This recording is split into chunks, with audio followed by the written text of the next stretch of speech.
राम राम।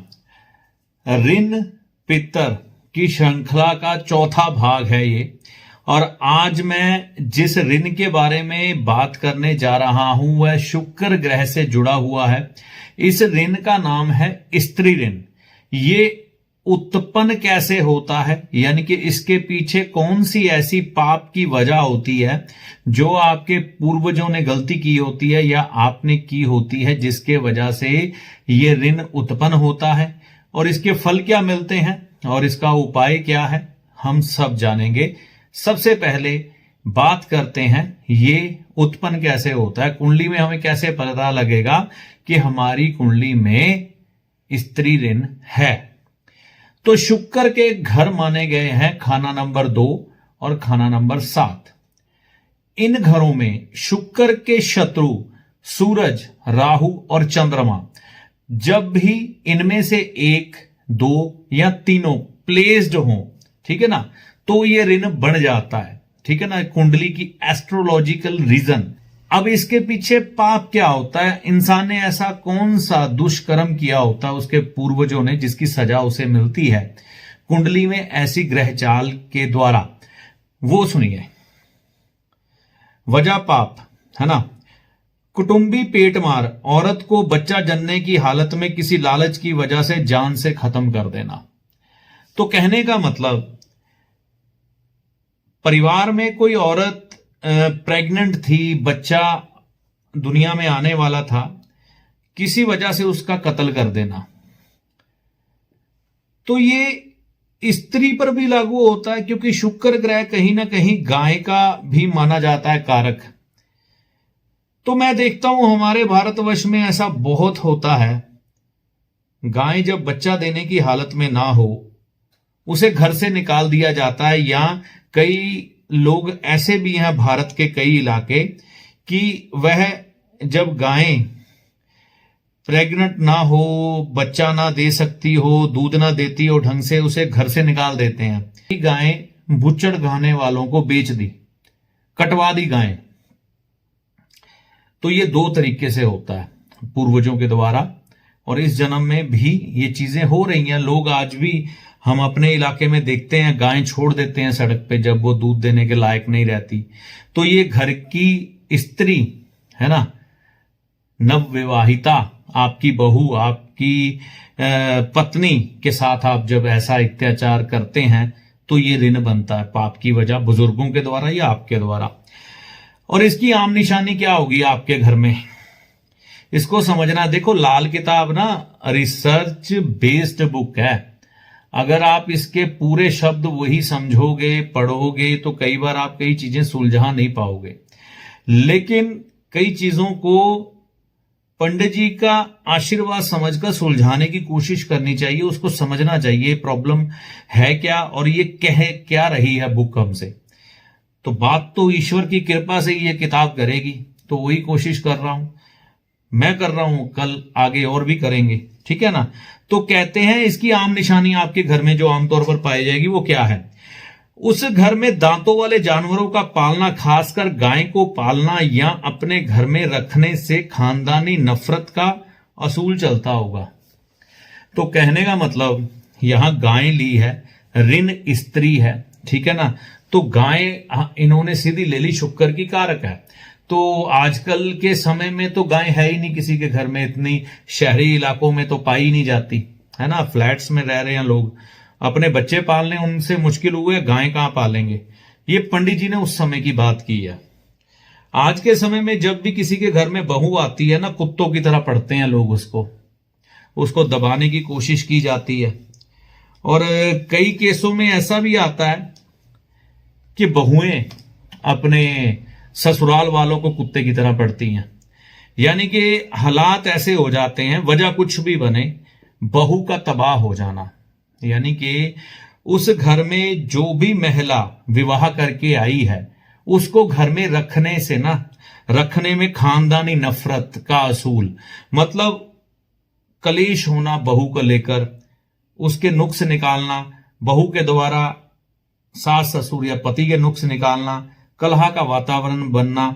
और मोटे तौर पर कहें तो ऐसे व्यक्ति का या बहन का शादीशुदा जीवन खराब हो जाना, क्योंकि शुक्र अकेला पुरुष का नहीं है, स्त्री का भी है।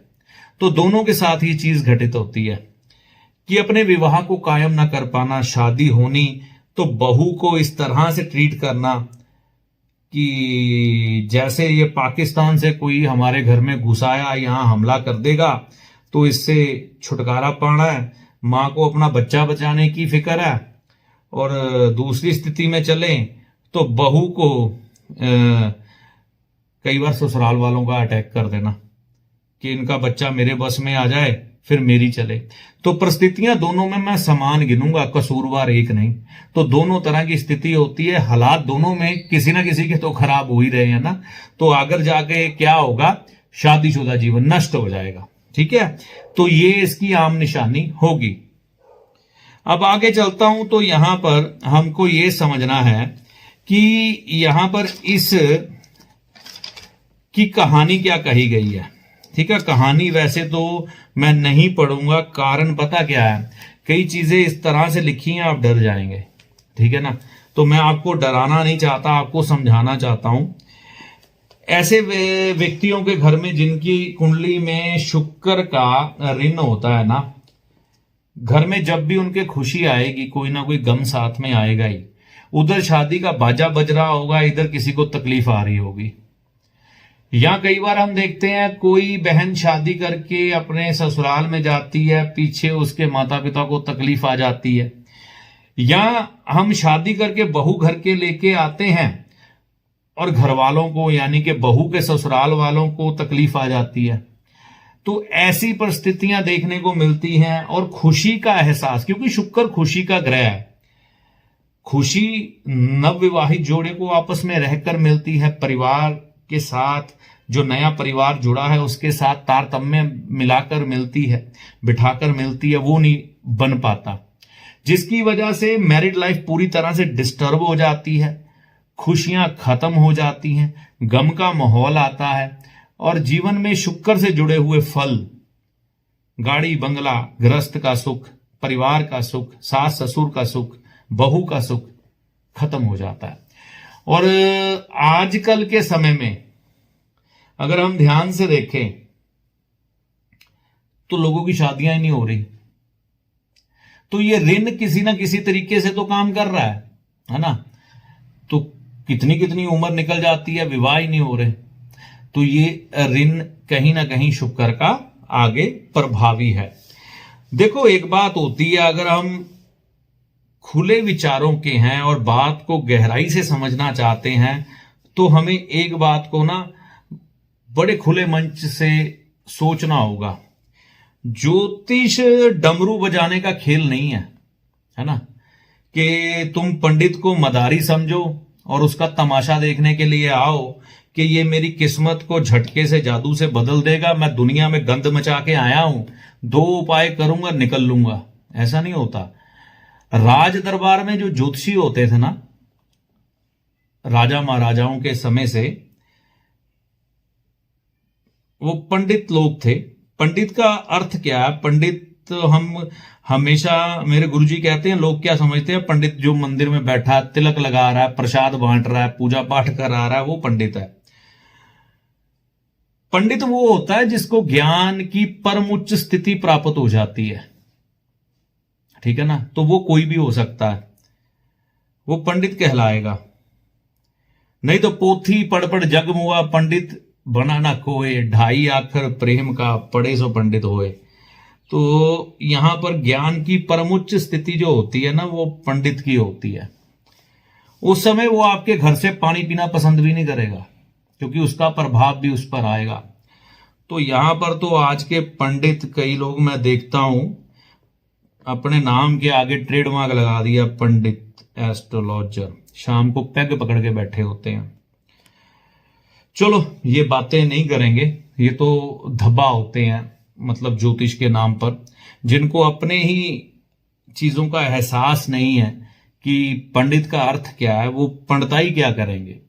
तो पंडित वो नहीं होता, पंडित ज्ञान की परमोच्च स्थिति होती है। तो ऐसी स्थितियों में पंडितों ने कुछ ऐसी चीजें निर्धारित की थी कि आपने अगर अपनी बेटी का कन्यादान कर दिया ना, अब उसके घर का पानी नहीं पिएंगे। हां, खुशी गमी करेंगे, लेकिन उसके घर का पानी नहीं पिएंगे। आज के समय में क्या हो रहा है, हम सीधे सीधे तो मंच पे अगर खुली बात करें ना, विचार अगर सुनने की हिम्मत है और अपनी आत्मा के अंदर झांकने की हिम्मत है, तो जब भी किसी के घर में बहू आती है, वो अपनी बहू की चुगली अपने रिश्तेदार, अपनी सहेली से करती है, उधर से सलाह मिलती है इसको ऐसे तंग कर। मतलब बहू को तंग किया जाता है, वो मार्गदर्शन आपके सगे रिश्तेदार का हो, आपके मित्र यार का हो, आपकी सहेली का हो, किसी का भी हो, या घर वाले लोगों का हो। और जो बहू घर में आती है उसको उसके माता पिता सलाह देते हैं कि तू अपने सास ससुर को ऐसे टांग दे। इसका नतीजा पता क्या निकल रहा है? इधर सास अपनी बहू को तंग करती है वो सास अपनी बहू को तंग करती है, उसकी अपनी बेटी दुखी होनी शुरू हो जाती है वो उसको तंग कर रही है और उधर वो मजे लूट रही है उसकी, यानी कि बेटी का जिंदगी बर्बाद हो जाती है। उधर क्या होता है बहू अपने सास ससुर को तंग करती है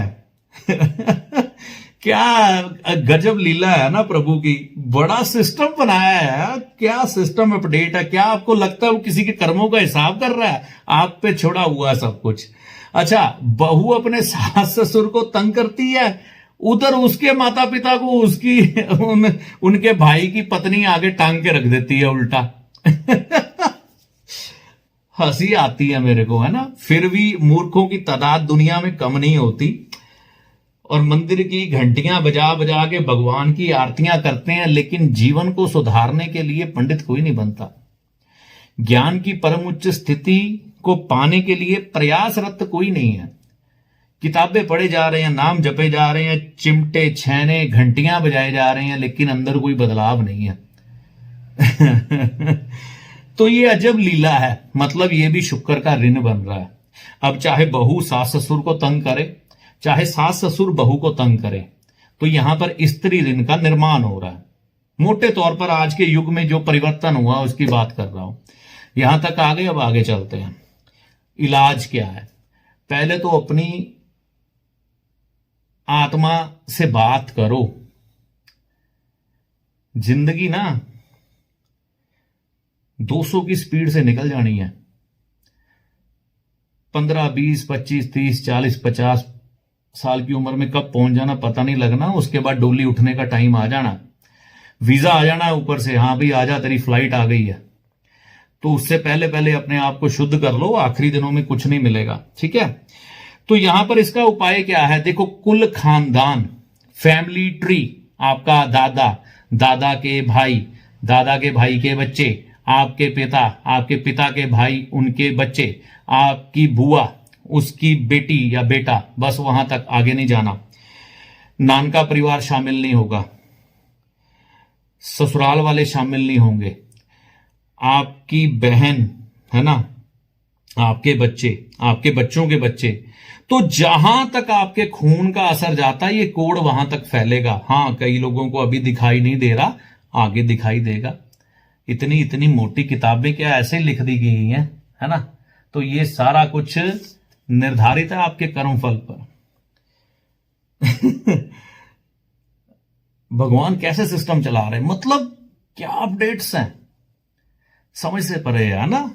तो इंसान इतना बुद्धिमान बन गया, कहते चंद्रमा पे पहुंचे हैं हम साउथ पोल पे पहुंचने वाले पहले व्यक्ति। क्या हासिल क्या कर लोगे यार तुम साउथ पोल पे? पहले अपना घर तो सुधार लो। अब वहां से खड्डे खोद के वहां कॉलोनियां बना लोगे, है ना। वहां से खोद खोद के रत्न या मैग्नीशियम, पोटेशियम, पता नहीं क्या क्या ला के यहां पर बम बनाओगे। क्या करोगे? क्या करना क्या चाहते हो? ब्रह्मांड जीतना है? आप अपना घर जीत लो पहले, पर ये सरकार ना आ जाए मेरे को उठाने। ठीक है, तो यहां पर अपने कुल खानदान से पैसा इकट्ठा करके क्या करना है? बराबर बराबर हिस्सा डलवाना है। जितने भी मेंबर होंगे, आपके खून का असर समझना, चाचा, ताया, भाई, बहन, बुआ, इनमें खून का असर है ना। तो इनसे बराबर का हिस्सा डलवाना है। हिस्सा डलवाने के बाद 100 गायें, 100 गायें हो लेकिन अंगहीन ना हो। उनको मजेदार भोजन करवाना है एक ही दिन में। मजेदार भोजन हरा चारा हो सकता है, फ्रूट हो सकते हैं, रोटी हो सकती है। तो ये बराबर हिस्सा डाल के अगर आपके कुल के रिश्तेदार जितने भी हैं वो शामिल हो जाए तो बहुत बढ़िया। नहीं तो जो शामिल ना हो, जितना हिस्सा आपका बने उसका 10 गुना हिस्सा उसका डाल के वो भोजन गाय को करवाएं। कम से कम 100, ज्यादा जितनी हो जाए आपकी है। गाय की बात कर रहा हूं, बैल की नहीं। बैल की सेवा करने का भाव है, अलग से कर देना, लेकिन गाय को 100 गिनना है। ठीक है, तो ये करने से लाल किताब के दृष्टिकोण के अनुसार आपका स्त्री ऋण कम होता है। उसके बाद अकल आनी चाहिए आपको। आप बोलो मैं उपाय कराया, अब तो कोई चिंता नहीं, मेरा स्त्री ऋण उतर गया, फिर गधे के गधे, तो फिर कुछ नहीं होगा। ये उपाय किए, ये ज्योतिष सब आपको ढोंग फरेब लगेगा और वो नगीनों की दुनिया, रत्नों की दुनिया में आप जाएंगे, वास्तु की दुनिया में आप जाएंगे। एक चीज मैं यहां पे रख दूं, मेरी मैरिड लाइफ ठीक हो जाएगी, एक मैं रत्न पहन लूं, मेरी किस्मत चल पड़ेगी और कर्मों की गंदगी को मैं उतारूंगा नहीं, है ना। तो फिर नहीं हो पाएगा भैया, ना ज्योतिष से, ना हमसे, ना उस भगवान से। तो हम तो बहुत छोटी सी चीज है, पता नहीं कहां खो जाएंगे, मालूम नहीं। लेकिन उस ईश्वर को समझना है, उसकी सृष्टि को समझना है।